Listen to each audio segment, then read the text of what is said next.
This is Beyond the Culture. Let's go.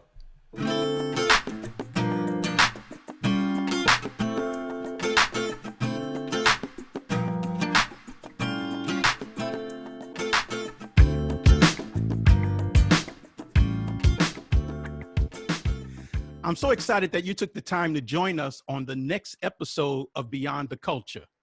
This is the show where we embrace change and challenge cultural norms and ideals. I'm your host, Dr. David Walker.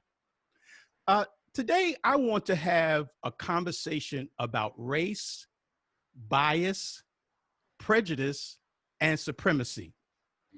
Now, I know that there are some people who will say, well, why do Black people always talk about race?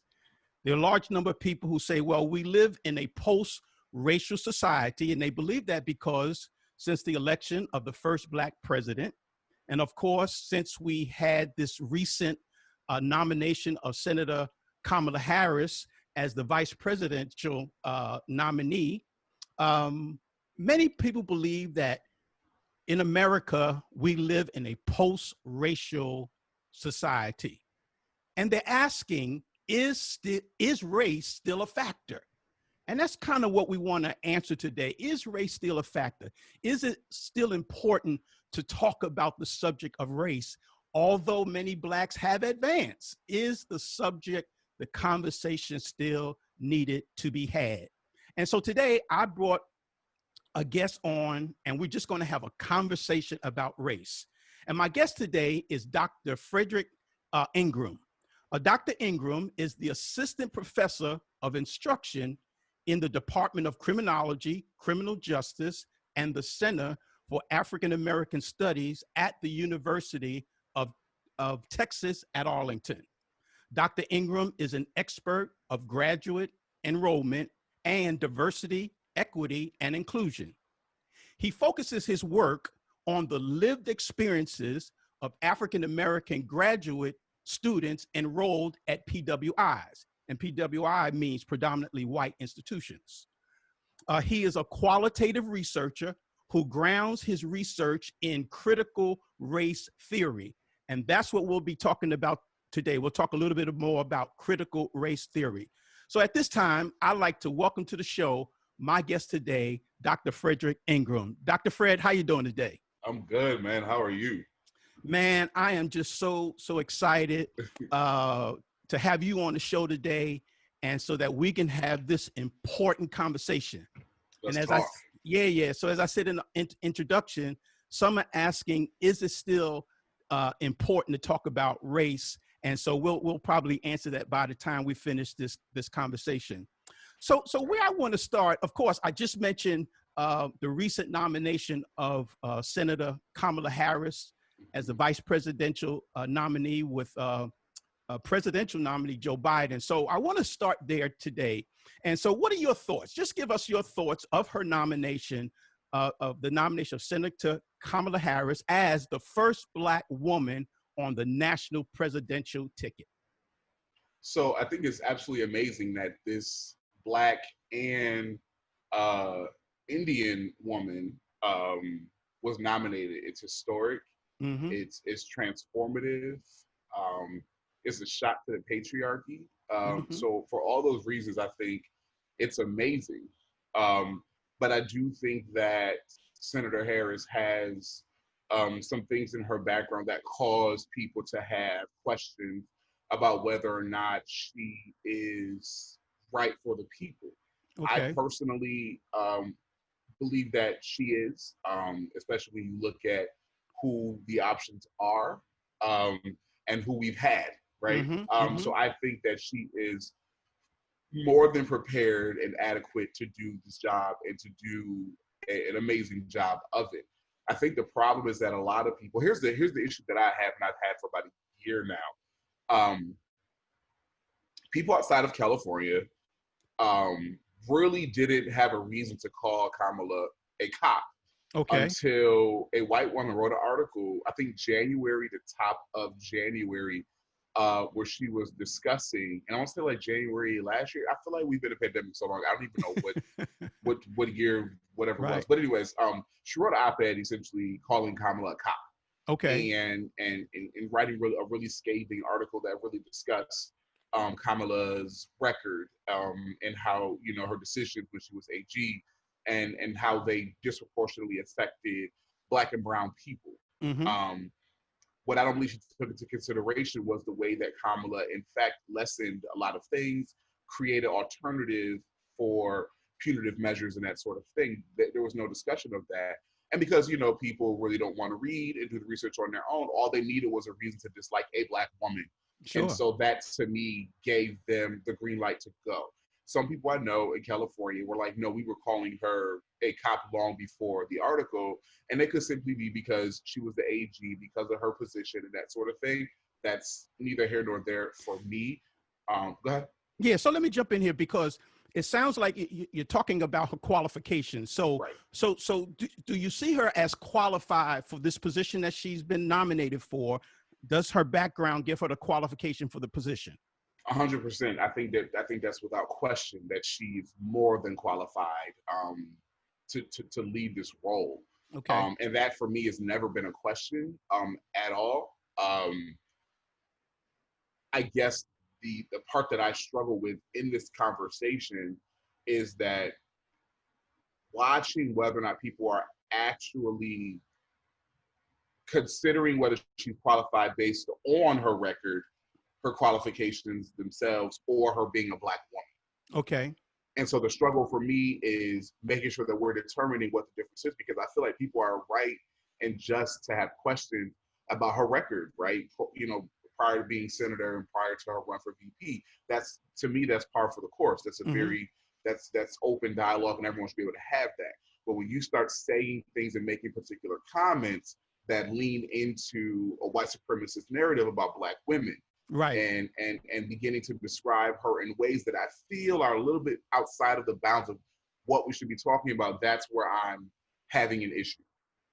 You know, I was listening to someone on, you know, you listen to on the radio or somewhere, and they were, it was on from the other side, not the Mm-hmm. Democratic side, the Republican side. Yeah, You yeah. know, so they're going to always throw out things, but Mm-hmm. they allege that she was being picked just because she was a woman and she wasn't the most qualified candidate. Mm-hmm. And when I heard that, and as a matter of fact, it came from a woman, and it's so it's ridiculous because first of all, women have been trying to break that glass ceiling for years, Mm-hmm. and now here comes an opportunity, and you know, now you want to try to say because she's a woman, she's not the best qualified candidate. Absolutely, she was. So, what do you think about that? I think it it really does tap into the patriarchal mindset. And Okay. I think what makes it worse and more offensive and more egregious for me in most cases, that a lot of the attackers are women, Right. Right. black, white, and other. Uh-huh. Um, and I always struggle with women who lead the attack on other women, Mm. when it goes beyond the scope of the discussion and the dialogue. Because the reality of it is that folks just don't like Black women. And I really want them to just say that and go. And I think I would respect you a lot more if you just said, I don't like Black women. I don't want Black women to lead. I don't want Black women in front of me, on the side of me, behind me, whatever else. Just say that, because then we know what we're working with. But instead, you want to say she's not qualified, she's not this, she's not that. She went Mm-hmm. to law school like the rest of these people, right? She's vetted. Like, I love Stacey Abrams, right? I love Val Demings. I love Susan Rice. I Mm-hmm. love that all of these Black women were in the conversation, were in the dialogue, and rightfully so. But everyone was like, well, Stacey Abrams. And I'm like, she lost an election. Yes, it was fixed and they cheated her. But the reality of it is she's not battle tested in that space that Kamala is in. And yes, it was unfair, but the reality of it is, whether it was unfair or not, she is not the governor. Right. Right? Right. She's not the governor. So we haven't seen her put to test in that space to say, yes, we've seen her lead a state.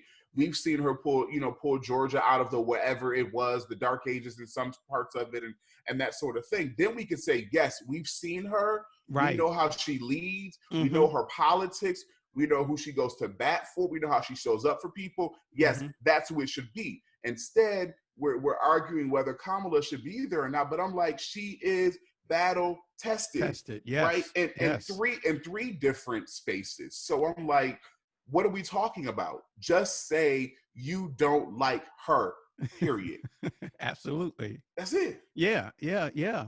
And you're right when you and I had the same opinion of I'll say Stacy, since you just mentioned her, and of Mhm. course she is a outstanding individual when it comes to what she does and her and fighting for the cause. But it is true that it's important to have a record to stand on, Right. an administrative record, Mm-hmm. an organizational type record, a leadership Mm-hmm. record, at least in government, especially Mm-hmm. if you're running for this particular office. Right. And of course, as a Black woman, you're not privileged yet like the previous occupant who had no previous Right. training. You're not going to Right. get that. You're not going to get that in this America. So Right. that's why a person like Kamala Harris fits the bill, checks all the boxes, because she Mm-hmm. has the foundation to be able to step into this role and lead. Right. Let me move to when I introduced you as an expert Mm-hmm. on African American students Mm-hmm. and their graduate school enrollment. Mm-hmm. And also, you're well versed on the issues of equity, diversity, and inclusion. I'm going to add one more thing to it: social justice. Okay. So, so I want to know, how did you obtain the knowledge base on these issues of equity, diversity, inclusion, and social justice? And what was your motivation for making it a part of your life's journey? That's an amazing question. So I've been in higher ed now. This will be my 14th year. Okay. Um, and I've worked in undergraduate enrollment. I've worked in graduate enrollment. I was an academic advisor. I worked with special populations, military students, veteran students. I oversaw specialized master's programs. I oversaw student programs. I created MOUs between universities that would better outfit and serve Black students coming from historically Black And colleges. what's MOU, so we could Uh, understand that? Memorandum of Understanding, so an agreement, legal agreement, a legal binding agreement between two universities. Okay. Specifically, I did it for American University and FAMU, Okay. so that their students who were coming through the graduate feeder program, if they satisfied all requirements for that program and they were admitted into American, they'd be able to come with a guaranteed particular amount of money as a baseline, and then the departments will be able to offer those students additional funds based on the application, the qualification of the student, and that sort of thing. Okay. So having been in that space, I noticed a lot, specifically working at predominantly white institutions. I noticed there wasn't a particular level of grace or care given toward Black students, specifically Black students coming from historically Black colleges. Okay. Believe it or not, there is still a belief, a ridiculous belief, but a belief nonetheless, that students who choose to attend historically Black colleges are somehow disadvantaged or not rigorously academically prepared to Mm-hmm. succeed at predominantly white institutions. And I would be like, well, it's interesting that you say that, because you're sitting next to me, talking to me, and what you don't know is that I'm also a graduate of historically Black college. Absolutely. Right? So if I can sit here and be in this space with you, right, above you, having this dialogue, I think you should be very cautious of how you project your biases and the way Mm-hmm. that they show up. And these are the well-intentioned white people, right? The ones who think they do the good work of advocating for the disadvantaged and marginalized groups and that sort of thing, but they still have and hold these beliefs. And Mm-hmm. so I remember there were a few recruitment cycles, because my office oversaw all of graduate enrollment. I would notice the demographics of the students that were coming in. I'm noticing that there's less and less Black students coming in, Black students from HSIs, or Latinx students, and students from HBCUs. And I'm noticing that, and I'm like, we keep saying that we want to be diverse and inclusive, but the students all look exactly the same. The Mm. opportunities, the students who are getting the largest graduate financial aid GFA offers all look the same. And so when I'm asking, well, why aren't you guys going to Howard, or why aren't you guys going to Morgan, or why aren't you guys going to Coppin, or and that sort of thing, and they were like, oh, well, those students, we can't convert them because we don't have the money, or those students aren't interested, or those students, can't meet, the requirements. And I was like, really? Let me go instead. And so I started actually visiting Bowie State and all of these Okay. schools and A&T, and I even visited my alma mater, and I went to the AUC. I did all of that, right? Mm-hmm. Just to say, like, there are qualified students who are attending these institutions that would do amazing here. And Right. here are these students. Here goes 3.7s, 3.8s, 3.9s, 3.6s, 3.0s, and some 2.9s because they're well-rounded students, right? Oh, sure. You know what I'm saying? Here goes these students, and these students have met the qualifications to admit into this program. Now what are you going to do? Because you said you couldn't find them and they wouldn't apply. I just sent you 25, 30 students. What are we going to do now? Right, right. And so I started holding their feet to the fire. And then a representative from FAMU reached out to my office, and that's what started the agreement. And so now I'm forcing them, because I created an umbrella agreement between the entire institution, Okay.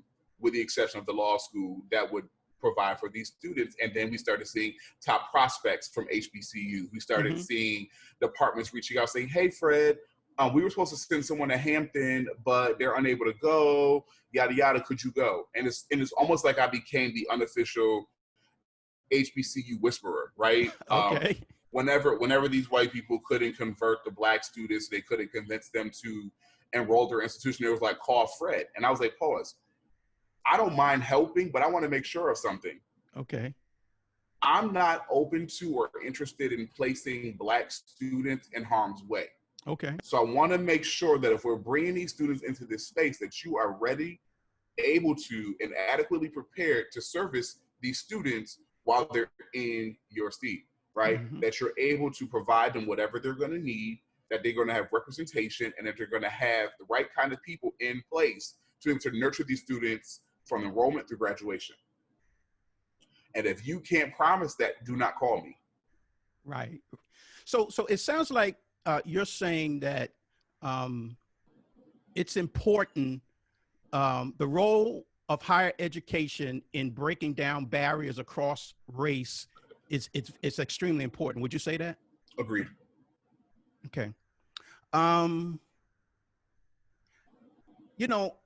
As I was talking to you when we first got on, I was talking to you about my audience. Mm-hmm. And, I believe my audience is astute, and they are well-informed. And so, but I never like to underestimate knowledge, because sometimes we think we know definitions, we know terms, we hear a word, we hear a term, we hear a phrase, and we think we know what that means. Right. And then sometimes people just say, oh yeah, they'll say, okay, and then they keep moving, but they never really get an understanding of it. And so since we are talking about the subject of race, and as I introduced you in your background, it said that you are a researcher, and your research is grounded in critical race theory.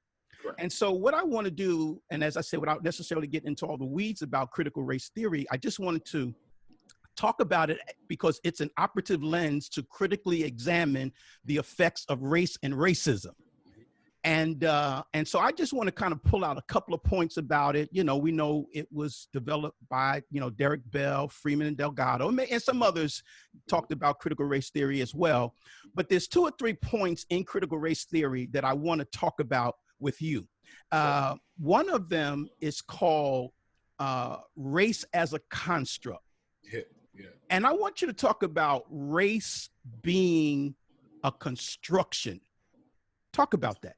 Certainly. So long before the United States was even a thing, even back to when you're talking about Egypt and that sort of thing, race was always used as a way to separate classes. Okay. And to provide the majority group and put the majority group in power based on particular things, lighter skin, Mm-hmm. Those sorts of things at the bare minimum. And so the idea has existed long before, the United States and other civilizations even existed. So there has always been some idea, some mindset of what is right and what isn't.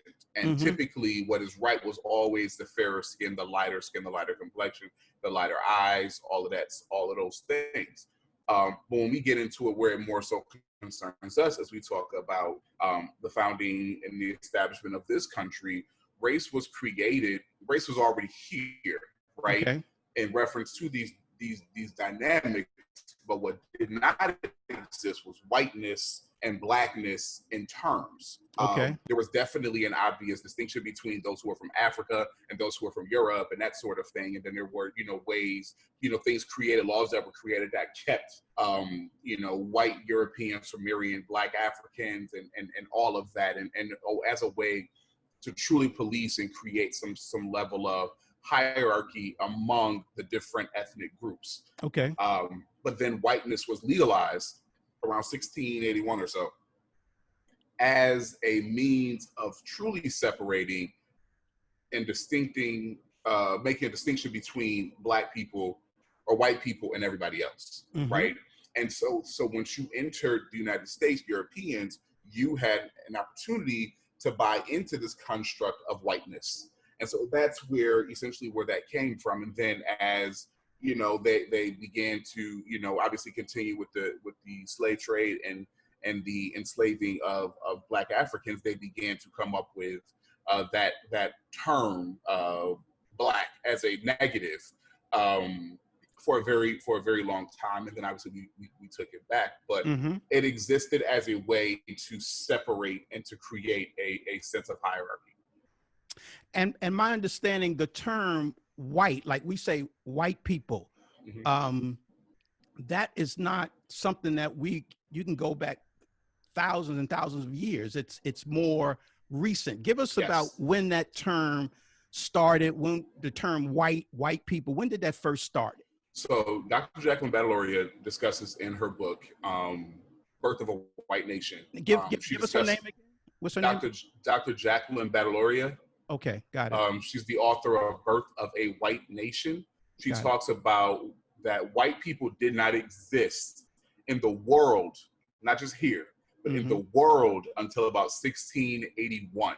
Okay. Right? They were Europeans before them. And when they literally legalized in legal doctrine the term white, that would specify those who came from or derived from Europe or, the appearance of whiteness if they subscribe to it, because you also have Arab Americans who also fall into white, like Lebanese people and that sort of thing. So there are different ways of constructing that, but it was more so based upon those who initially arrived from Europe. I want to go back to the word construct.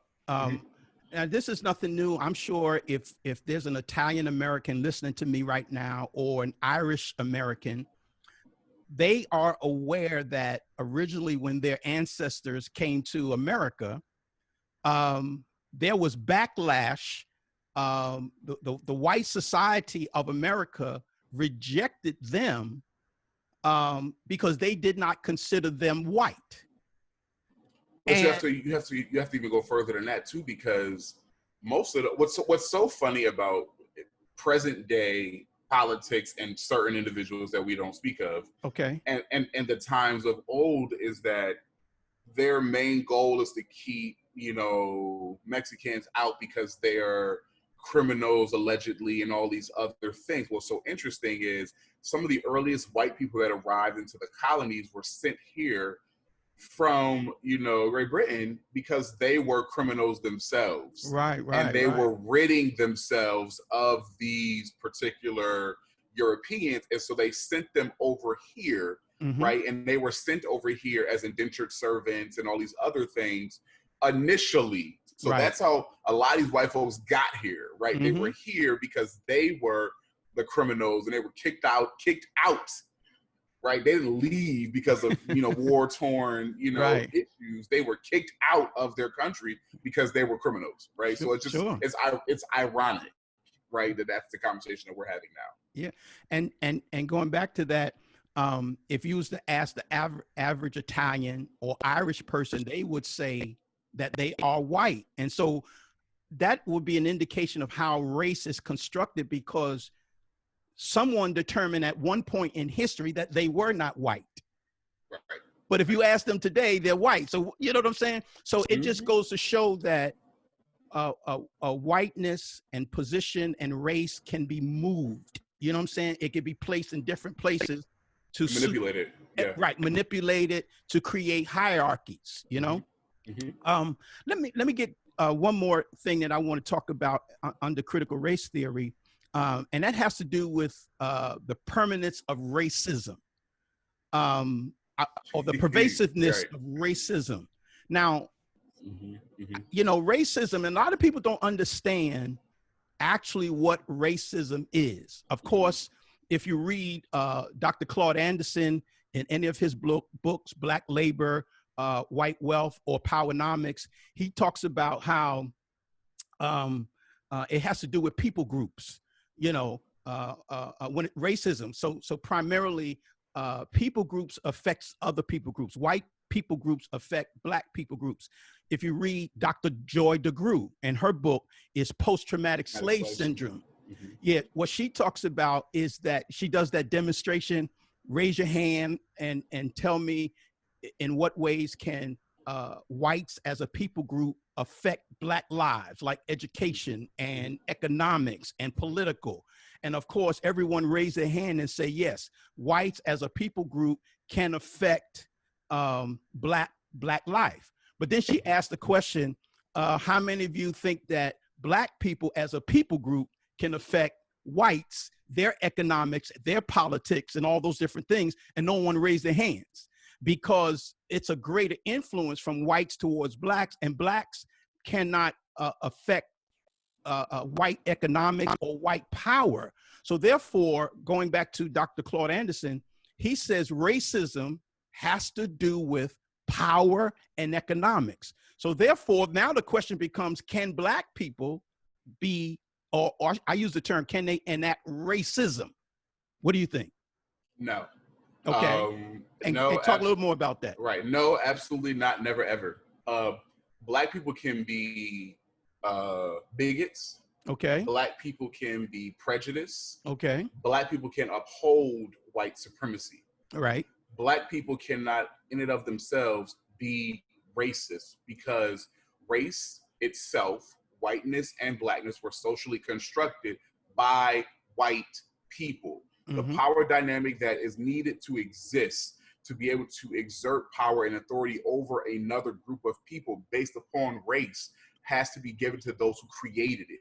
Right. We didn't create it, so that's not possible, right? We can be players in it, right? We can be players in upholding white supremacy, like a Black person being discriminatory or rude against Asian folks or Latinx folks. That's a part of upholding white supremacy, but it is not in fact of itself you being a Black racist. That's not even possible, right? Right. And so I think a lot of the conversation comes up where people ask the question, you know, Black people can be racist too, or is racism on both sides? Like, no, it's not. Like, that's saying that means you don't fully understand the concept of what them is a direct byproduct of the establishment of race itself. Right. We have been players in it, right? And we see it all the time because, as I say all the time, there are so many dynamics and byproducts of white supremacy that exist. Racism, homophobia, misogyny, misogynoir, all of those things are all byproducts of white supremacy. And we all know Black people that take part in that, right? We all know Black people who regularly are upholders of those things. They didn't create it, but because they're unaware of its roots and where it comes from, they are unable in a lot of instances to stop themselves from being players in it.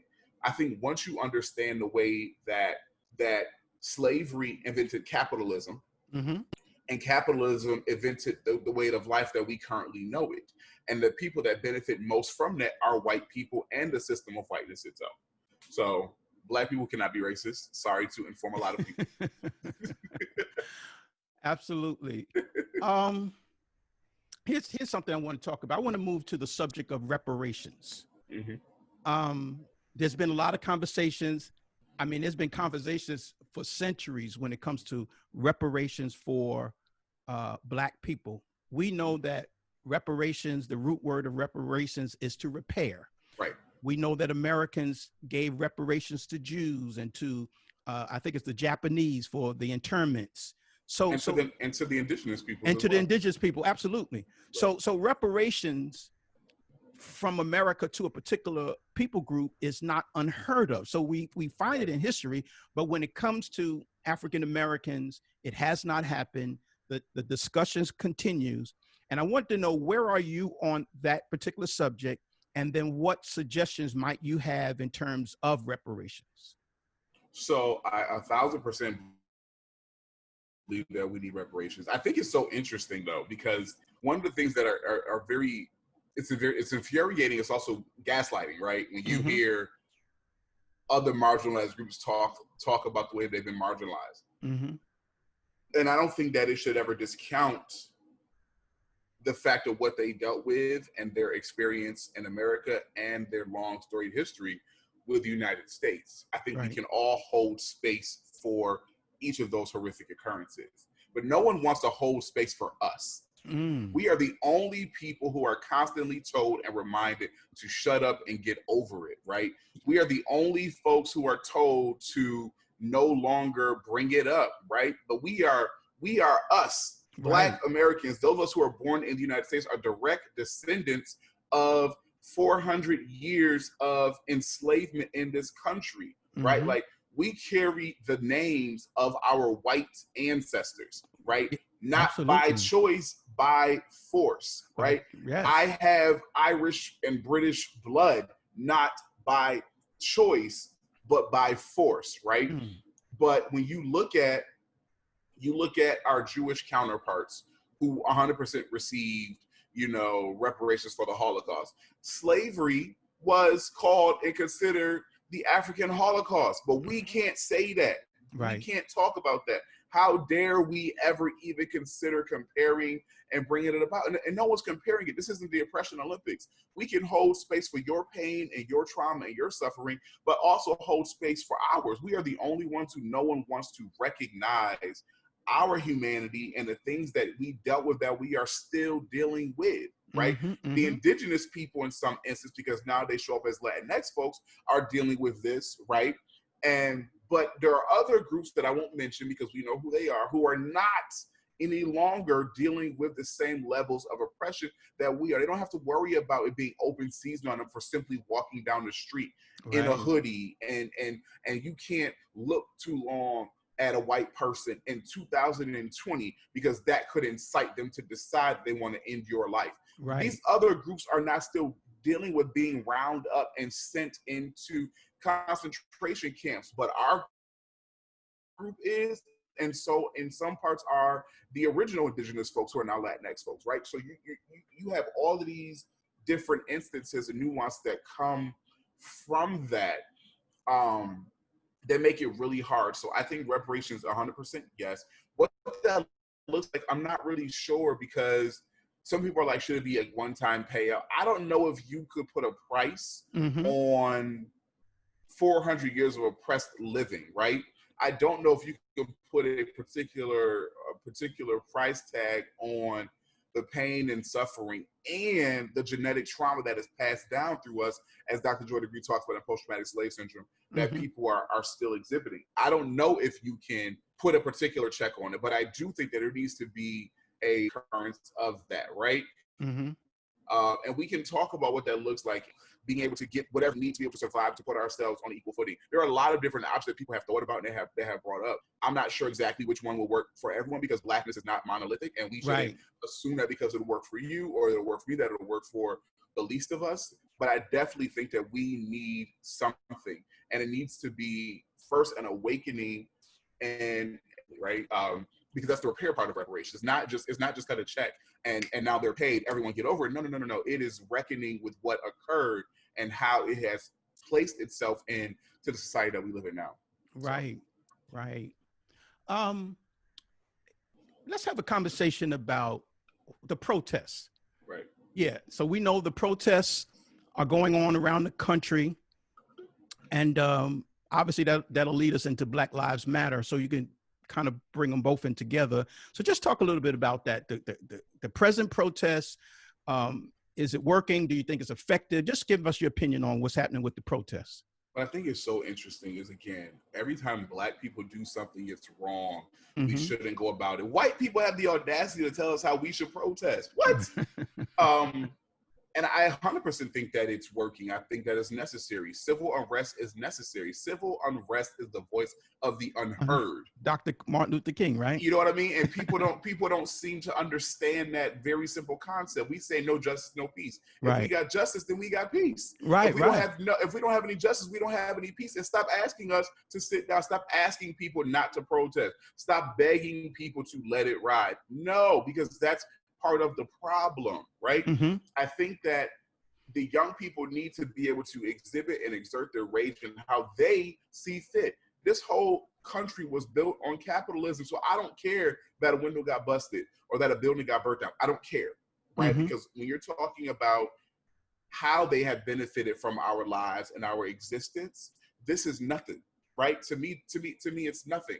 As Black people, as a people, are spiritual people. Now we are grounded in a sense of something greater that keeps us from going full Nat Turner, right? Right. And so for me, I'm like, if all we're asking for is for you to stop hitting us, stop bothering us, and to let us do our thing, to me, that's an easy fix, because we could be out here, honestly, taking heads off everywhere. And that's not what we're doing. So how dare you tell us how we should deal with and speak out about our pain? It's offensive. I was talking with someone the other day, but I was also listening to someone speak, and the conversation was about Black Lives Matter. Mm-hmm. And it seems to be, the conversation seems to delve into that the Black Lives Matter is kind of I'll use the word duplicit. There's a duplicit meaning. For example, so let me explain. One is there is the organizational mission. And some people have said that they're not with the organizational mission because of some of the points of the mission they disagree with. But then they said, but Black Lives Matter is a movement as well. But I do agree with the movement, but I may not agree with all the points of the mission. So I don't know whether you've heard that, and do you think that there's a dichotomy, or was that a misinterpretation on someone's part? I think multiple things can be true at the same time. Okay.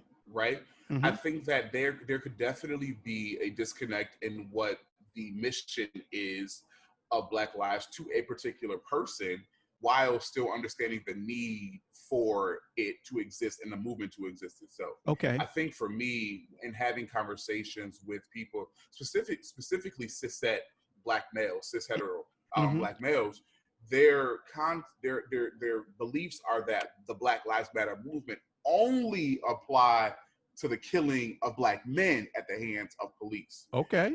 They don't believe that it also includes women, transgender people, right, and also intra-group violence, right? Okay. Mm-hmm. They don't believe that when we say all Black lives, that we're also talking about our brothers and sisters who are also incarcerated, right? Mm-hmm, we are talking, when we say literally all Black lives, every single one of them. So how could you, as a member of that group, in one aspect or another, be opposed to it? You might be like, well, I don't agree with going out on the streets and protesting. Listen, everybody don't got to go out in the streets and protest, because even Black joy is a sign of resistance, right? Yes. Like, you can decide that I'm going to write a check to, Black Lives Matter DC, or I'm going to write a check to say her name. I'm going to write a check to, that's still protesting. We all have our roles in this, and it doesn't require you to pick up a brick and march through the streets. That may not be the role that you play in this, but we all have a role. Let's be clear. Yes. And what do you think about professional athletes and their engagement with the Black Lives Matter movement? One aspect, and I want to talk about two things. I want to talk about the NBA first. The NBA, obviously, they're putting Black Lives Matter on the courts, and a lot of their players are wearing shirts that says equality on them. So, and by that expression, I may need to throw the football in here. You may answer both of them at the same time. Well, let's just do the NBA first. What's your opinion as to what do you think about that? So go ahead, tell me about that first. Listen, I think that remember the two things can be true at the same time. Okay. I think that it is both performative, but also necessary. Okay. Because words mean things and image does matter. Because I think if the Black players would have returned to the league, not made mention, because some of these Black NBA players were in these streets protesting as well. Mm-hmm. I think if they had not done that, it would have made it easier for the NBA and for the institution of whiteness to continue moving on as if George Floyd and Breonna Taylor and Ahmaud Arbery and all these other things had not occurred over the past few months, right? Right. I think that it would have made it easier for them to move forward. But when you start seeing these players jump out like, nah, I'm Black first. Right. Before I'm a professional athlete, it forced them to have to address this. Now, and I say it's performative because before the pandemic and the world shutting down, the NBA players taken to the streets, the NBA was silent. Right. The NBA didn't have anything to say about this. The WNBA didn't have anything to say about this at large. When players were doing this, they were being called distractions. It was such a big ordeal when they were doing these things. But you have people, women of the WNBA. One of the sisters sat out because she was serious about getting a brother freed from incarceration. That is the work of abolitionism. That is the work of true performative work and transformative justice, right? Yes. That's what I mean by seeing something. Performative is the white guy the other day, I can't remember his name, with the Black Lives Matter shirt on, but standing up with his hand over his heart during the pledge while everyone else kneeled, right? Okay. And they still want to run this message about, I don't want to disrespect the flag and I want to disrespect, my family who have fought in these wars. First of all, screw that flag. That's the first thing. The second thing is, we also have relatives, grandfathers, great uncles who also fought in this war and came back to this country and didn't get any of the benefits of their labor and were killed and faced racism in those uniforms. Yeah. So how can you continue to tell us how important this flag is? And we have people who have bled for this country on several occasions, both during enslavement and during, going to battle. And we still don't have a say-so in how our lives matter. Right. So for me, I need more than a basketball court being painted, right? I need the NBA, the NFL commissioners, right? I need them testifying in front of these hearings and talking about the mattering of Black lives and policy changes, right? I need them to be out here and pushing people to vote and actually speaking out against a man who's trying to corrupt and bankrupt this country. That's what I need to see for me to buy into it. Outside of that, I'm like, the court is cute. Sure. And that's it. And the NFL part was during the first week of the season, if they play, but during the first week of the season, at every home game, they're going to sing lift every voice and sing the Black National Anthem. And I'm like, Doc, help me with that one. It's performative, and also I'm real cringy about us sharing parts of our Blackness with the world. Gotcha. I think there are certain things that I'm okay with us sharing, but I think that there are things that can be co-opted. Right. Because the moment Fergie gets out there and sings "Lift Every Voice," I'm gonna lose it. Right. like. You know what I mean? So my thing is, like, once we start doing stuff like that and we start creating these images of look, we're inviting, and we make those mistakes, I'm be livid. So I feel like certain things 100% need to stay within our community. I think that you want to donate money, millions of dollars to HBCUs, do that. You want to donate money to United Negro College Fund, the Thurgood Marshall Fund, do that. You want to donate money to purge these conviction fees that people have so they can receive their right to vote. That's how you make change. But I'm not interested in you letting people sing our national anthem at the NFL. I'm not interested in it. I'm not. Like, I'm over it. I hear you. I never thought about, like you say, Fergie singing the national anthem. Well, Doc, listen, this has been a great conversation. And as we bring this conversation to a close, I just want to ask you, where do we go from here? Where do we go going into the future? What does Dr. Fred Engram suggest that we as a people do going forward from here? We got to start telling the truth. Okay. We have to start telling the truth. For too long, we have lived in whitewashed environments that created this image of something that is completely false and inaccurate. Mm-hmm. This week, we watched them talk about, the women's suffrage movement and the right to vote, and Susan B. Anthony as a hero. Susan B. Anthony wasn't no hero, right? Right. Susan B. Anthony was also a white supremacist who believed in the rights of white women solely, and that Black women should march behind them. Right, So we need to start telling the truth about these people. Thomas Jefferson wasn't a hero. He was a rapist, right? Like, we need to really be honest about who these people are and be intentional about that when we're talking about them and when we're teaching it, because that's where we start. If we continue to create these long story, fantasy-like situations, we're never going to get to the reckoning. We have to talk about the facts of the situation and the truth, and we can start there. Dr. Engram, I want to take this moment to thank you for coming on the show today and sharing your insight on the subject of race. You have enlightened us, you have informed us, and I truly appreciate it. And as I say to all my guests who come on the show, you have gone beyond the culture, and we really thank you tremendously for being with us today. No problem. It was my pleasure. All right, bro. God bless you. Yep. Take care. You too. Now, if you want to continue to hear inspiring interviews like the one you heard today, I want you to subscribe to this podcast on iTunes. Also, rate the show and please leave a comment. I would also love it if you would share this podcast with your friends to let them know that we're on.